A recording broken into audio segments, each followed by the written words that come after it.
आशा भोसले यांच्या निधनानंतर आता संपूर्ण देशभर शोककळा पसरलेली आहे। संगीत क्षेत्र शोकाकुल झालेलं आहे। अनेक दिग्गज संगीत क्षेत्रातल्या मान्यवरांनी आशा भोसले यांना श्रद्धांजली अर्पण केलेली आहे। लोकशाही मराठीशी बोलताना काहींनी दुःख व्यक्त केलेलं आहे। आपण त्याचपैकी काही प्रतिक्रिया ऐकूया। असा आवाज परत होणे नाही। एक विलक्षण आवाज होता तो, म्हणजे बाकीच्या गायकांपेक्षा एक वेगळाच होता आवाज तो। आणि असा प्रकारचा एवढ्या हाय पिचला जाणारा असा आवाज परत होईल असं मला काही वाटत नाहीये।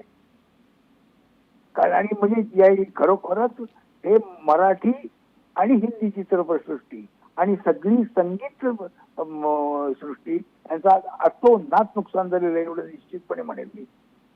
असा आवाज परत मिळणे नाही। बरेच दिवस झाले होते आमची भेट होऊन, तर पद्मजाला थांबवून ठेवा। आणि माझी गडबड अशी होती की तो कार्यक्रम संपल्या मला दुसऱ्या दिवशी दिवाळी पहाट इंदोरला होता, तर त्या दुपारचं इंदोरचं फ्लाईट पकडायचं होतं, विमान पकडायचं होतं, ते गडबडीत होते। परंतु आयोजकांना सांगून त्यांनी मला थांबायला लावलं आणि मला तिला आज भेटायचंच आहे म्हणून, आणि खरोखरीच त्या माझ्यासाठी सुंदर सोनचाफ्याची घमघमीत फुलं घेऊन आल्या आणि त्यांनी भरभरून मला आशीर्वाद दिला।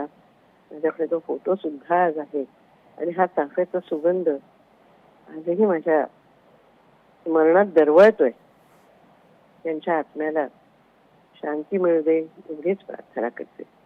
लता आत्या असतील, आशा आत्या असतील, ह्या आढळ प्रत्येकानं आपलं आपलं कार्य अशा पद्धतीनं करून ठेवलंय की ते त्यांच्या कार्याने, त्यांच्या गाण्याने, त्यांच्या स्वरांनी त्यांनी जे आतापर्यंत हजारो मैफली केल्या असतील, रेकॉर्डिंग केले असतील,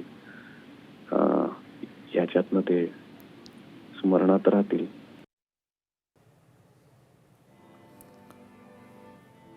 तर या काही मान्यवरांच्या प्रतिक्रिया आत्ताच आपण ऐकल्या। आशा भोसले यांच्या निधनाबद्दल त्यांनी तीव्र शोक व्यक्त केलेला आहे।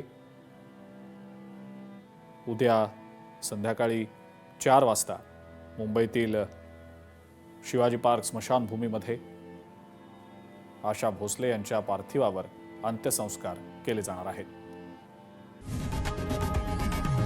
लोकशाही मराठी ऐका, पहा, जागरूक रहा।